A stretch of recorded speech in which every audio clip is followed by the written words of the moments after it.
अगर आप भी ये मानकर बैठे हो कि MS धोनी, विराट कोहली, रोहित शर्मा और वीरेंद्र सहवाग जैसे खिलाड़ी अपने डेब्यू में आकर छा गए थे, तो आज आपकी सबसे बड़ी गलतफहमी दूर होगी, क्योंकि आज की वीडियो में आप देखने वाले हो फेमस इंडियन क्रिकेटर्स के डेब्यू मैचेस। तो शुरू करते हैं नंबर 12 MS धोनी के साथ। अगर आप इसे इंडियन हिस्ट्री का सबसे अनलकी डेब्यू कहें तो वो गलत नहीं होगा। साल 2004 में इंडिया की टीम बांग्लादेश के टूर पर गई थी और 23 दिसंबर 2004 के दिन चट्टोग्राम में सीरीज का पहला ODI खेला गया और इसी मैच में 23 साल के महेंद्र सिंह धोनी अपना डेब्यू करने वाले थे। इंडिया ने इस मैच में पहले बैटिंग करी और MS धोनी को नंबर 7 पर बैटिंग करने का मौका भी मिल गया, जब 42वें ओवर में श्रीधरन श्रीराम आउट हुए। काफी मशक्कतों के बाद धोनी इंटरनेशनल क्रिकेट में आकर अपनी पहली गेंद खेलने वाले थे। गेंदबाजी कर रहे थे खालिद माशूद, जिनकी पहली बॉल धोनी ने सॉफ्ट हैंड से लेग साइड पर खेली और रन लेने के लिए भाग गए, लेकिन नॉन स्ट्राइकर एंड पर खड़े मोहम्मद कैफ ने ये रन भागने में धोनी का साथ नहीं दिया और आधी पिच पर आकर धोनी को वापस मुड़ना पड़ा। इतने में बांग्लादेश के तपश बैसे ने बॉल तक पहुंचकर कीपर की तरफ थ्रो कर दिया और MS धोनी अपने डेब्यू मैच की पहली गेंद पर 0 के स्कोर पर रन आउट हो गए।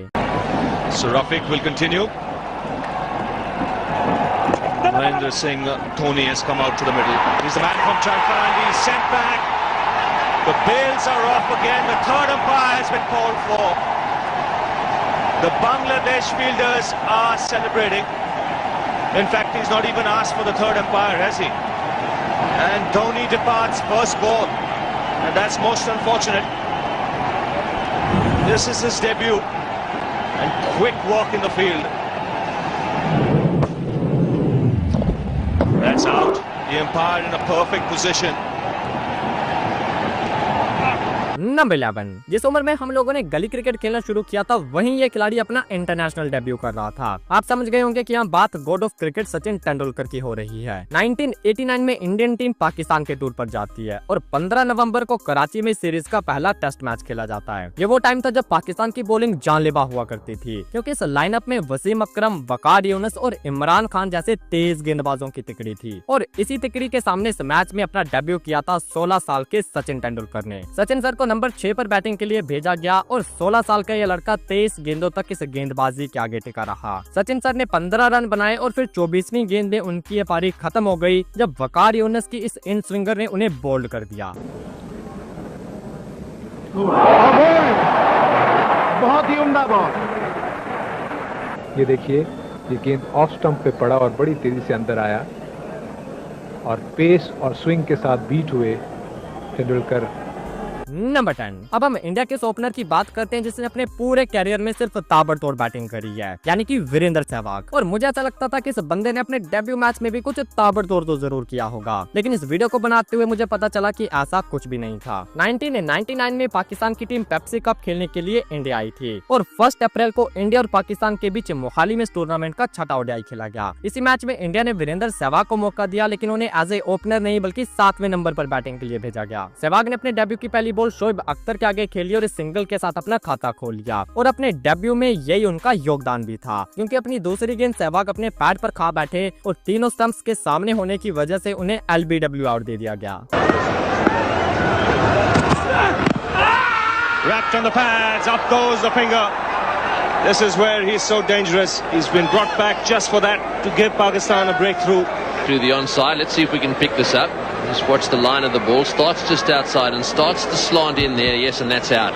नंबर 9। अब जिस खिलाड़ी की बात हम करने वाले हैं, अक्सर उनकी ज्यादा बात नहीं की जाती, जबकि उस बंदे ने हमेशा टीम इंडिया के लिए परफॉर्म किया है। अगर बैटिंग से नहीं तो बॉलिंग से, और अगर बॉलिंग से नहीं तो अपनी फील्डिंग से। और उस खिलाड़ी का नाम है युवराज सिंह। और दावा नहीं बल्कि ये फैक्ट है कि युवराज सिंह जैसा ऑलराउंडर इंडिया को शायद ही कभी मिल पाएगा। अब डेब्यू की बात करें तो यूवी पाजी ने अपना इंटरनेशनल डेब्यू साल 2000 में किया था। उस टाइम एक टूर्नामेंट खेला गया था ICC नॉकआउट करके, जिसे बाद में चैंपियंस ट्रॉफी का नाम दिया गया। इस टूर्नामेंट का पहला मैच इंडिया और केन्या के बीच खेला गया और यूवी पाजी को भी इस मैच में शामिल किया जाता है, बट इस मैच में उनकी बैटिंग नहीं आ पाती, क्योंकि केन्या ने पहले बैटिंग करके सिर्फ 208 रन बनाए थे और इंडिया ने इस टारगेट को सिर्फ 2 विकेटें गंवाकर चेज कर लिया था। लेकिन यूवी पाजी ने इस मैच में 4 ओवर्स डाले थे, जिसमें कि उन्होंने सिर्फ 16 रन दिए। अब यूवी पाजी की फर्स्ट इनिंग की बात करें तो वो इसी टूर्नामेंट के अगले मैच में आई, जो कि इंडिया और ऑस्ट्रेलिया के बीच खेला गया क्वालिफायर मैच था। इंडिया इस मैच में पहले बैटिंग करती और उनके 90 पर 3 खिलाड़ी आउट हो जाते हैं। इसके बाद 5 नंबर युवराज सिंह को भेजा गया और यूवी पाजी 80 गेंदों के अंदर 84 रन बनाकर आउट हुए। उनके इस पारी के चलते इंडिया इस मैच को 20 रनों से जीत गई और जो man of the match award था वो भी यूवी पाजी को दिया गया। नंबर 8, अब हम बात करते हैं इंडिया के one of the successful off spinner Harbhajan Singh की। सिर्फ 17 साल की उम्र में भज्जी ने अपना डेब्यू अपने टाइम की सबसे डेंजरस टीम ऑस्ट्रेलिया के सामने किया था। बात है 1998 की, ऑस्ट्रेलिया की टीम इंडिया के टूर पर आई थी और इस टूर पर सबसे पहले 3 टेस्ट मैचेस की सीरीज खेली जाने वाली थी। पहले दोनों टेस्ट मैचेस इंडिया ने जीत लिए थे और 25 मार्च को बेंगलोर में खेले गए तीसरे टेस्ट मैच में भज्जी को मौका दिया गया और भज्जी ने अपने डेब्यू में सबको दिखा दिया कि भाई उनमें कुछ बात तो है और वो इस टीम में लंबा टिकने वाले हैं। पहली पारी के अंदर भज्जी को 2 विकेटें मिली और उनका पहला शिकार थे ग्रेग ब्लेवेट, जो कि भज्जी की फिरकी को पढ़ नहीं पाए और बोल्ड हो गए।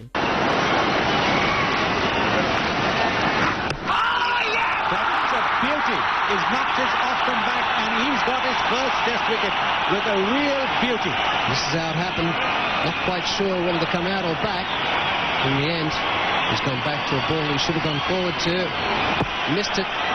Stump goes over. नंबर 7, वैसे तो ये थाला फॉर अ रीजन होता है, लेकिन यहाँ हम उनके चेले की बात करेंगे। टेस्ट मैच को T20 की तरह खेलने वाले ऋषभ पंत ने अपना इंटरनेशनल डेब्यू भी T20 से किया था और जब तक MS धोनी टीम में होते थे तब तक किसी दूसरे विकेट कीपर को मौका मिलना काफी मुश्किल होता था, लेकिन धोनी के होते हुए ही ऋषभ पंत को 2017 में इंडियन टीम में शामिल कर लिया गया। इंडिया और इंग्लैंड के भी 3 T20 खेले जाने वाले थे और 1 फरवरी को बेंगलोर में खेले गए इस सीरीज के तीसरे T20 में 19 साल के ऋषभ पंत को मौका दिया गया। उस टाइम इंडिया का टॉप ऑर्डर काफी बैलेंस था, इस वजह से पंत को नंबर 6 पर भेजा गया और अपनी पहली पारी में उन्हें सिर्फ 3 गेंदें खेलने का मौका मिला, जिसमें पंत ने एक चौके की मदद से नॉट आउट 5 रन बनाए थे। नंबर 6, कई खिलाड़ी ऐसे होते हैं जिनका एक झलक में ही पता लग जाता है कि ये बंदा कुछ खास करके जाएगा और ऐसे ही एक खिलाड़ी है जसप्रीत बुमराह। आज तो बुमराह बच्चे के फेवरेट बन चुके हैं, लेकिन इस लेजेंडरी बॉलर का डेब्यू कैसा था वो देखते हैं। 2016 में इंडिया की टीम ऑस्ट्रेलिया के टूर पर गई थी। इस टूर पर पहले 5 ओडीआईज खेले जाने वाले थे और 5 में से पहले 4 ओडीआईज में इंडिया को हार का सामना करना पड़ा। 4 ओडीआई में तो बुमराह को मौका नहीं मिला, लेकिन 5वें ओडीआई में उन्हें शामिल कर लिया गया, जो कि सिडनी में खेला गया। अपने डेब्यू के अंदर बुमराह ने 10 ओवर में 4 की इकोनॉमी से 40 रन दिए थे और उन्हें 2 विकेटें भी मिली थी और इंटरनेशनल क्रिकेट में बुमराह का पहला शिकार थे ऑस्ट्रेलिया के कैप्टन स्टीवन स्मिथ। नंबर 5, अब हम उस खिलाड़ी की बात करते हैं जो कि आईपीएल की ओर से इंडियन टीम को सबसे बड़ी देन है और ये खिलाड़ी है हार्दिक पांड्या। आईपीएल में मुंबई के लिए ताबड़तोड़ परफॉर्म करने के बाद हार्दिक को इंस्टेंटली इंडियन टीम में जगह मिल गई और हार्दिक का डेब्यू भी उसी ऑस्ट्रेलियन सीरीज में आया था जहां बुमराह का, लेकिन हार्दिक को ओडीआईज में नहीं बल्कि पहले T20s में मौका दिया गया। 26 जनवरी को एडिलेड में खेले गए फर्स्ट T20 में हार्दिक ने डेब्यू किया। बैटिंग में तो उनका नंबर नहीं आया, लेकिन इंडियन जर्सी में उन्हें पहली बार बॉलिंग करने का मौका जरूर दिया गया। ऑस्ट्रेलिया के क्राउड के सामने अपना डेब्यू करना आसान तो बिल्कुल नहीं हो सकता और यही प्रेशर हार्दिक पांड्या की बॉलिंग में भी देखा गया। अपने डेब्यू ओवर की पहली 3 गेंदें पांड्या ने वाइड डाल दी और पूरा ओवर खत्म होते होते वो टोटल 5 वाइड्स डाल चुके थे। हार्दिक ने इस मैच में 3 ओवर्स डाले और 37 रन देकर 2 विकेटें अपने नाम करी। हार्दिक को पहली विकेट क्रिस लिन की मिली और दूसरी मैथ्यू वेड की। नंबर 4, अब बात करते हैं अपने जड्डू भाई की। जडेजा और कोहली ने अपना कैरियर ऑलमोस्ट साथ में शुरू किया था। जब 2008 में विराट कोहली की कैप्टनसी में इंडिया की अंडर 19 टीम ने वर्ल्ड कप जीता था, तब जडेजा उस टीम के वाइस कैप्टन थे। आईपीएल का पहला सीजन भी जडेजा का अच्छा गया और उनकी फॉर्म के बेस पर उन्हें 20 साल की उम्र में 2009 के अंदर ही अपना इंटरनेशनल डेब्यू करने का मौका मिल गया। इंडिया श्रीलंका के टूर पर गई थी और इस सीरीज का 5वां जो कि आखिरी ओडीआई था, वहां जडेजा को पहली बार इंडियन कैप दी गई। बॉलिंग में तो जडेजा ने कुछ खास नहीं किया और अपने 6 ओवर में 40 रन लौटा दिए, लेकिन जब बैटिंग की बारी आई तो वहां जडेजा ने एक रिस्पॉन्सिबिलिटी दिखाई। इस मैच में इंडिया 321 चेस कर रही थी और जडेजा ने आखिर तक नॉट आउट रहते हुए 77 गेंदों में 60 रन बनाए थे, लेकिन बाकी सारी टीम ऑल आउट हो गई थी और इंडिया इस मैच को भी हार गई थी। नंबर 3, जिस हिटमैन को आप कई सालों से इंडिया के लिए ओपन करते देखते आ रहे हैं, क्या आप जानते हो कि अपने कैरियर की शुरुआत में उन्हें एज ए फिनिशर खिलाया जाता था और वो भी एक ऑलराउंडर की तरह। अब डेब्यू की बात करें तो हिटमैन ने अपना डेब्यू 23 जून 2007 को आयरलैंड के अगेंस्ट एक ओडीआई मैच में किया था, लेकिन हिटमैन ने इस मैच में सिर्फ फील्डिंग में अपना योगदान दिया था, क्योंकि पहले बैटिंग करते हुए आयरलैंड सिर्फ 193 पर ऑल आउट हो गई और इंडिया ने इस मैच को 9 विकेटों से जीत लिया, जिसके चलते रोहित को बैटिंग करने का मौका ही नहीं मिला। अब बात करें रोहित की फर्स्ट इनिंग की, जिसमें उन्हें बैटिंग का मौका मिला, तो वो इससे अगला मैच था जो कि साउथ अफ्रीका के साथ खेला गया। इस मैच में इंडिया पहले बैटिंग करती है और नंबर 7 पर जाकर रोहित को बैटिंग करने के लिए भेजा गया। इस पारी में रोहित उतना कुछ खास नहीं कर पाए और 9 गेंदों में 8 रन बनाकर कैलिस की बॉल पर बोल्ड हो गए।